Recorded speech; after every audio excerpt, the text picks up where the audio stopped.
Setiap kali kemenangan dicapai dalam peperangan melawan kepalsuan, kemenangan itu selalu disertai dengan kuasa dan kesan doa yang didorong oleh iman yang kuat.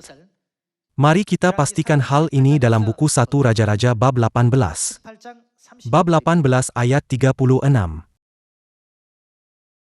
Kemudian pada waktu mempersembahkan korban petang, tampillah Nabi Elia dan berkata, "Ya Tuhan, Tuhan Abraham, Ishak dan Israel, pada hari ini biarlah diketahui orang, bahwa Engkaulah Tuhan di tengah-tengah Israel, dan bahwa aku ini hamba-Mu dan bahwa atas firman-Mu lah aku melakukan segala perkara ini.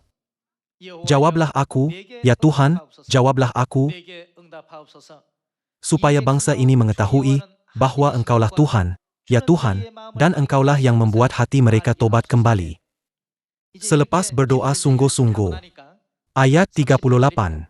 Lalu turunlah api Tuhan menyambar habis korban bakaran, kayu api, batu dan tanah itu, bahkan air yang dalam parit itu habis dijilatnya. Ketika seluruh rakyat melihat kejadian itu, sujudlah mereka serta berkata, "Tuhan, dialah Tuhan, Tuhan, dialah Tuhan." Kata Elia kepada mereka, "Tangkaplah nabi-nabi Baal itu, seorang pun dari mereka tidak boleh luput." Setelah ditangkap, Elia membawa mereka ke sungai Kison dan menyembelih mereka di sana. 850 orang nabi palsu yang menyembah Baal, dan Elia yaitu nabi benar yang melayani Tuhan, mencadangkan, supaya kita dapat lihat siapakah Tuhan yang hidup yang sebenar, marilah kita persembahkan korban. Membina mazbah untuk korban bakaran dan memastikan Tuhan yang benar seperti Dia yang menjawab dengan api. Lalu mereka semua berdoa. Nabi-nabi palsu berdoa kepada Tuhan-Tuhan mereka dalam cara mereka, dan Elia bersungguh-sungguh berdoa kepada Tuhan dalam caranya. Akhirnya, Tuhan Yehovah yang Elia sembah, menjawab doanya. Kebenaran bahwa Tuhan adalah benar dibuktikan melalui doa. Nabi Daniel memasuki gua singa, dan tidak menjadi mangsa singa. Semua kesukaran dapat diatasinya karena kuasa doa, yang berasal daripada iman kepada Tuhan. Sama seperti Elia membuktikan bahwa Tuhan ialah Tuhan benar melalui doa, dan sama seperti Daniel diselamatkan melalui kuasa doa dalam situasi yang sukar. Saya bersungguh-sungguh berharap kerja seperti itu akan berlaku kepada kita pada zaman ini. Mari kita lihat buku Matius bab 7 ayat 7.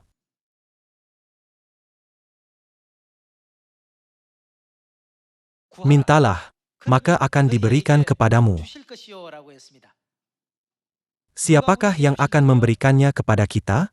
Tuhan berkata bahwa Dia pasti akan memberikan apa yang kita minta. Jika Tuhan berkata bahwa Dia akan memberikannya, kita boleh mempercayainya. Kalau begitu, apakah tindakan yang harus kita ambil untuk kita menerima? Kita harus meminta dan mencari. Tidak berbuat apa-apa pun, tidak meminta sekali-kali, tetapi hanya berfikir, Tuhan tahu segalanya, jadi Dia akan memberikan apa yang aku perlukan, adalah tidak benar. Alkitab betul-betul berkata, mintalah, maka akan diberikan kepadamu. Carilah, maka kamu akan mendapat. Meminta adalah bahagian kita dan mencari juga bahagian kita. Hasilnya adalah bahagian Tuhan untuk memenuhinya. Mintalah, maka akan diberikan kepadamu. Carilah, maka kamu akan mendapat. Ketoklah, maka pintu akan dibukakan bagimu. Karena setiap orang yang meminta, menerima. Setiap orang yang meminta, menerima. Kalau begitu, jika kita mempertimbangkan hal ini, apakah maksudnya bagi orang yang tidak meminta? Mereka tidak akan menerima.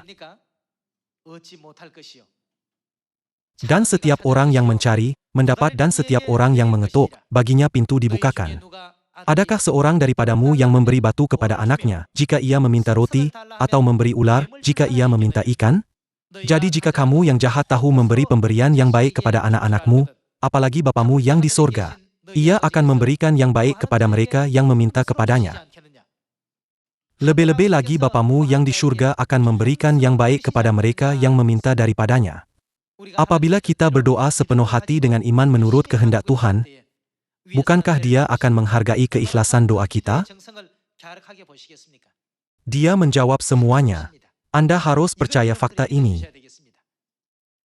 Namun, satu perkara yang perlu kita lakukan adalah meminta, mencari dan mengetuk.